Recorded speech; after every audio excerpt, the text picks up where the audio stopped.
ang Holy Sabbath na ating ginaganap. This is the day to remember the death of our Lord Jesus Christ. Once a month, first Sunday of the month, kaya nagkakaroon ng morning service sapagkat dahil po ating ginagawa sama-sama ang pagganap sa Holy Sabbath. Bagamat namin po yung iba, wala, dahil yung kapulit po ni Brother Pong, nasa sulat po, nakumpahin po, kay Sir Stabio, wala sila iba. So, yung mother po ni Brother Ben, namin po yung nanay niya dahil na-bedridden na rin po, nagsosin na ng alaga. So, yung iba po, nasa trials pa rin po sa Brother Ben, sa mga kapatid. Pero, bagamat wala kami ibang kapatidan, stroke pain, pero salamat sa Panginoon, narin tayo upang patuloy ng sumamba at magpuri sa ating mahal na Panginoon. So, napakahalaga po ng Holy Sabbath. Holy Sabbath. So, mga kapatid, sa banal na kasulatan, ang yun po, aking kong bibigyan ni pagkatapos po, distribute at tuloy-tuloy na po. So, aking pong sandali po kapaniwala, nakutuwa po sa Bible at mga ibig pakahulugan about Lord's Supper. Kung gamit ito kahalaga na hindi dapat ito binabaliwala. Ito po ay aking babasahin sa verse. Ito po sa Luke chapter 22 verse 19. Nang sabi po ng banal na kasulatan, dito po ay nagkaroon ng Holy Supper. Bago nagkaroon ng Holy Supper, nagkaroon ng tinatawag na foot washing. Na foot washing ito na si Lord po, inugasan niya yung mga paa ng mga alagad. At pagkatapos po, doon po naganap yung tinatawag na Holy Supper. At sa Holy Supper, ito po yung araw na tinatawag na Pascua, na Passover Lamb. Na yung Pascua ito, the Passover Lamb, ito po yung nangyari, the Old Testament, sa panahon po nila Moises, noong ang lahat ng mga firstborn na mga panganay ng Egyptians and then the animals, lahat po ay namatay. Because the blood of the Lamb na sinabi ng Lord na sa bawat bahay, sa bawat post ng bahay ng mga Israelites, maglalagay sila ng dugo.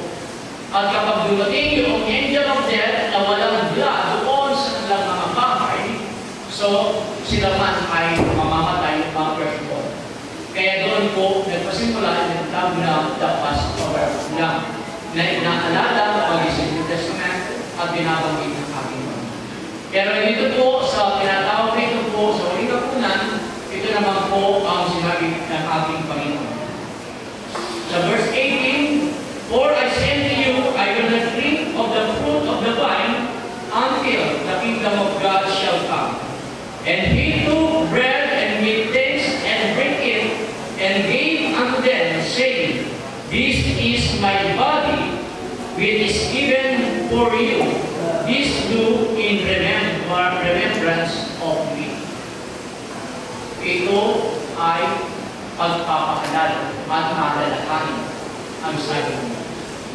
Na ibigay niya yung tatas ng ubas na inom at pagkatapos yung tinapay ay pinagkaloob sa mga apostoles. At ang sabi niya, ito'y aking katawan at ito'y inyong aalalahanin.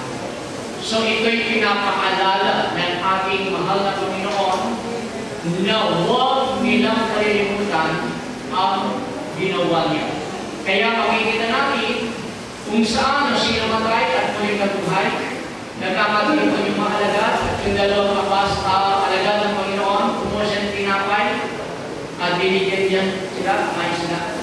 So, ipinagkikita ng maraming sila na sarata na palagi natin sariwain. Palagi, always remember the goodness, the death ng ating mahal na Panginoon.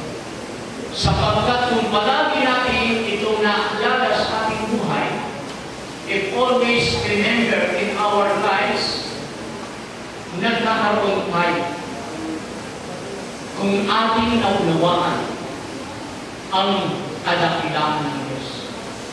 Na kanyang in-offer yung sacrifice na kahirap na kanyang binas. Nilagay siya ng crown of thorn dahil po yung pink na kung saan nilagay sa kanyang ulo. Pinagdudugod, sinampal, dintahan, nagpasa ng krus. Nang dahil sa kaluluwa ninyo at kaluluwa. Nang dahil sa pag-ibig. Kaya palagi natin salwain ang mga bagay ito upang tayo ay magkaroon ng kasigasigan at kaibigan sa paglilingkod sa Panginoon. Na buhay niya ang kanyang punian para sa atin. Pangalawa po, mga kapatid, sa 1 Corinthians 10:16, ito naman po yung sinabi ni Apostol Paul. Bagamat si Apostol Paul ay hindi po kabilang sa mga 10 o 12 apostle, pero pinag-iikap po dito na ganito po. The cup of blessings which we bless, is it not the communion of the blood of Christ? The bread which we break, it is not the communion of the body of Christ. Ito daw po yung ating pagkakaisa. Tayo po ay nakipagkaisa sa ating mahal na Panginoon. Pag nariyan yung tinapay, yung katas ng ubas na. So kaya tayo nakipagkaisa, tayo nagkakaisa, gaganapin ang Holy Supper. So, pangatlo po, mga kapatid, sa 1 Corinthians chapter 15, ipinakikita po ng banal na kasulatan na dito po sa 1 Corinthians 15 verse 1 up to 4, na ganito po ang nasaan. Moreover, brethren, I declare unto you the gospel, which I preached unto you, which also ye have received, and wherein ye stand, by which also ye are saved, if in memory what I preached unto you, unless ye have believed in me. For I delivered unto you first of all that which I also received, how that Christ died for our sins, according to the Scriptures, and that he was buried, and that he rose again the third day, according to the Scriptures.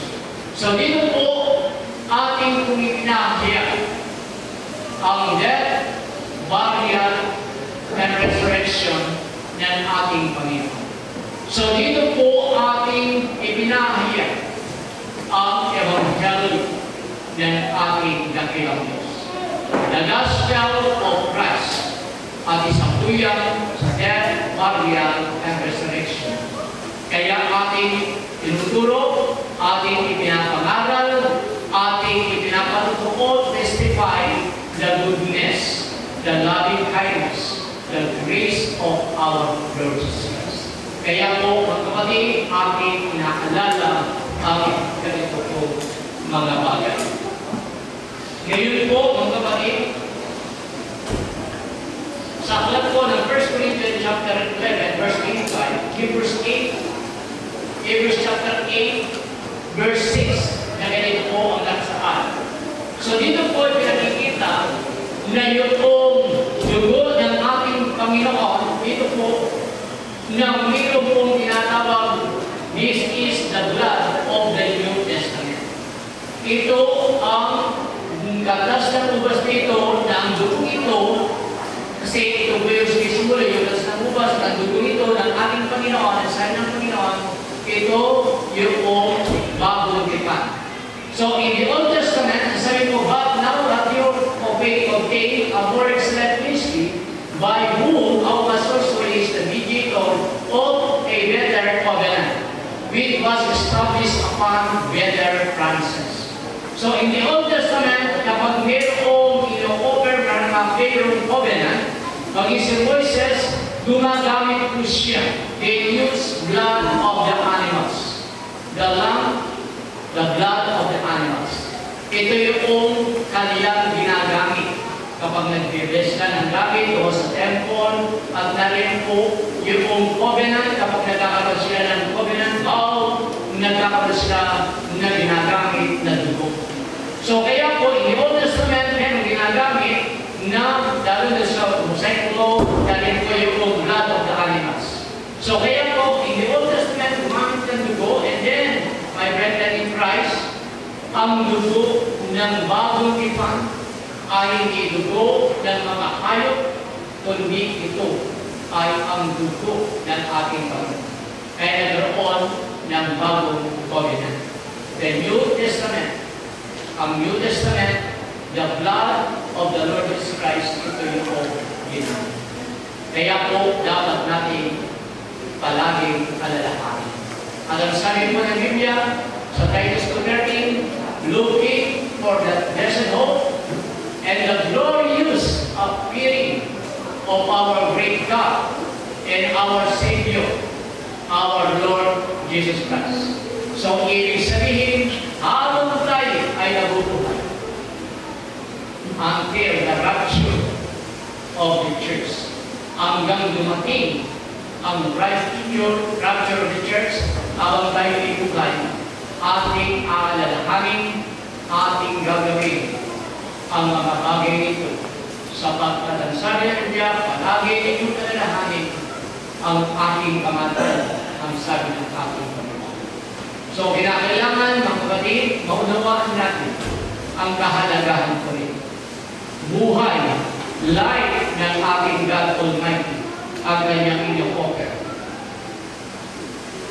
Kaya ito ay ating inaalala. Ating naalala ang kadakilaan, kabutihan, kahabagan, kaawaan, biyaya, at marami pa mga magpapal na halaan para sa Lord. So hindi ito, kapag distribute na sa atin, ibinigay sa inyo tinapay, inanin ninyo para kayo kumakain ng sandwich, para kayo kumakain ng skyplace, hindi po. Tunawain ninyo kung bakit natin ito ginagawa. Kung bakit natin ito ginagawa. Na ating naalala na yung katawan ng ating dakilang Diyos ay inialay para sa atin. At ang dugo niyang banal na umago sa krus ng Kalbaryo ay inialay para sa atin. So kaya dapat ating sinasariwa ang mga bagay nito.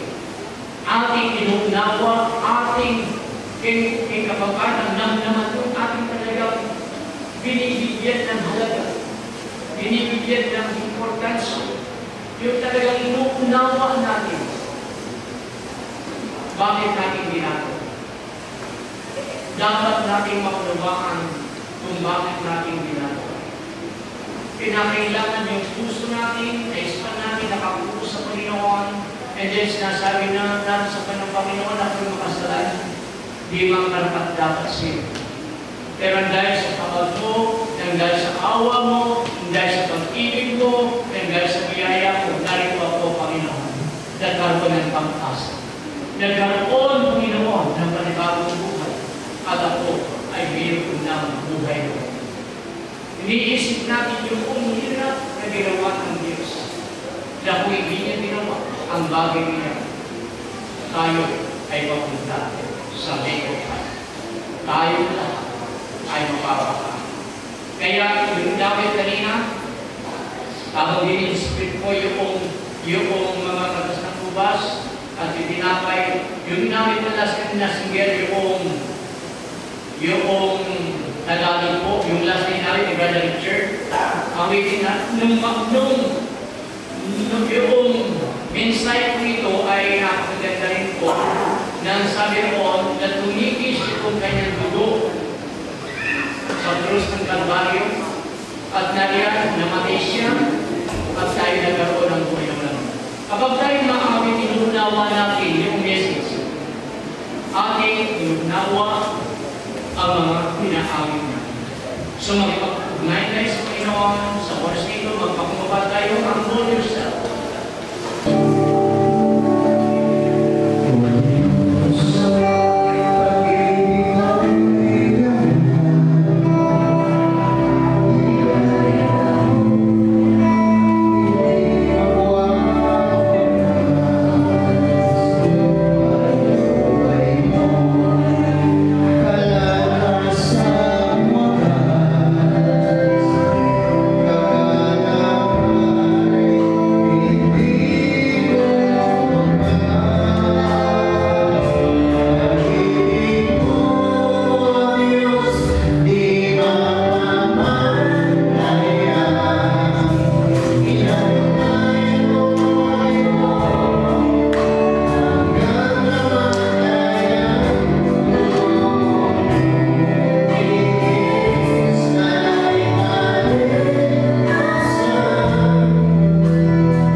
Pinupuri ka namin, pinasasalamatan ka namin, O Diyos, sa iyong dalagilaan, O Diyos.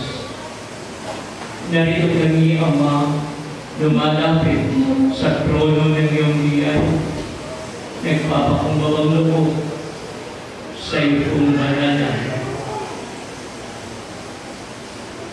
Kami, O Diyos, ay manapatin po ninyo na maging karapat-dapat sa iyong harapan, O Diyos, gayunin po ang sa pagkain, O Diyos, na tinapay na sumisimbolo ng iyong katawan at katas ng ubas na sumisimbolo ng iyong dugo, Panginoon.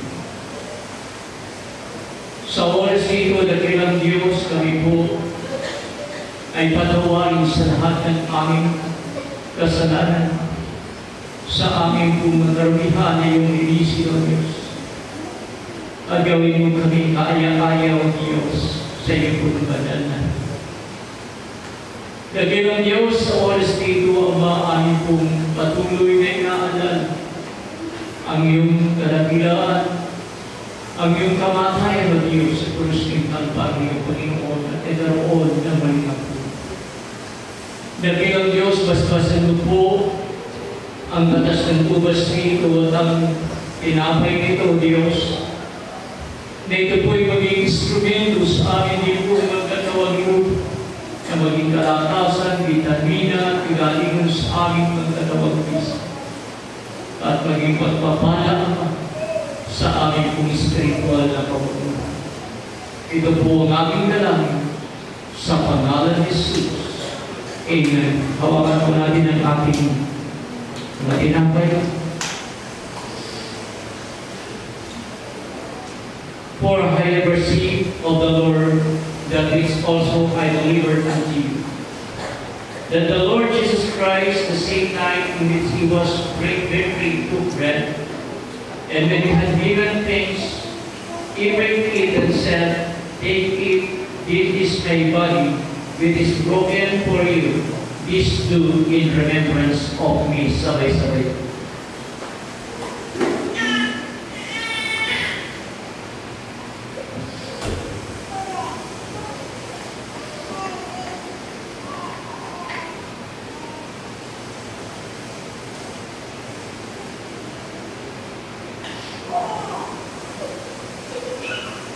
After the same manner also, he took the cup, when he had supped, saying, This cup is the New Testament in my blood. This do ye as of us ye drink it in remembrance of me. Sabay-sabay.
sa lahat. Narito po ang mga banal, ang iyong mga anak o Diyos. Ikaw ang mga lubos na nakakaalam at nakakabatid o Diyos ng kanila po mga katayuan, maging ang bawat mga karaingan, bawat pangangailangan ng Diyos. Ikaw ang Diyos na aming pinagdirektra ng Diyos ng kapangyarihan, na dumirinig ng panalangin. Ikaw ang Diyos ng himala. Ikaw ang Diyos na mapagmahal. Ikaw ang Diyos na mapagbiyaya at mapagpal. Sa oras nito, dakilang Diyos na dumaan ang mga karamdaman na kanila pong nararanasan o Diyos, mga sakit na umaalipin sa kalabang katawan. Gumawa kayo ng himala, gumawa kayo ng milagro o Diyos, at malranasan ang iyong kapangyarihan. Sa oras nito, Panginoon, wasakin mo Diyos at mangulit ng mas mga espiritu na nagbibigay karamdaman, na nagbibigay sakit. Any kind of diseases, incurable disease, any kind of sickness, I rebuke you in the mighty name of Jesus. In the name of Jesus Christ of Nazareth, receive the power of God right now. Receive your complete healing right now. In the name of Jesus, in the name of Jesus, in the name of Jesus, be healed in Jesus' name. Sa bawat pagsubok, Panginoon, palakasin mo bawat isa na ipumanganak, na ibig kanilang mapagtagumpayan. Sa bawat pangailangan kayong padagpo ng kalabumang pangailangan higit, Ama, sa pagpapalang spiritual. Sa bawat mga nanlulupay payo, Diyos, palakasin mo. Sa bawat nanihina, palakasin mo at ipagkaloob ang alad na pagbilikod sa iyo, O Diyos. Dakilang Diyos, sa oras nito, mga problema, sulihanin na hinaharap ng bawat isa, tulungan mo po sila, O Diyos, na ito'y magkaroon ng solusyon, Panginoon. At gayon po, dakilang Diyos, ang bawat isa, Panginoon, ay pagkalooban po ninyo, O Diyos, ng ibayong kalakasan at ilig ng alad na paglilingkod, Panginoon. At ang bawat isa, O Diyos, ay gamitin po, Ama, na maging daluyan ninyong pagpapala, maging daluyan ninyong kapangyarihan. Ang iyong patnubay, paggabay, protection mo, O Diyos, ang siyang igawad sa bawat isa, Panginoon. Ito po ang aming dalangin sa pangalan ni Jesus, sa pangalan ni Jesus, ang lahat ay magsabing Amen. So, pray po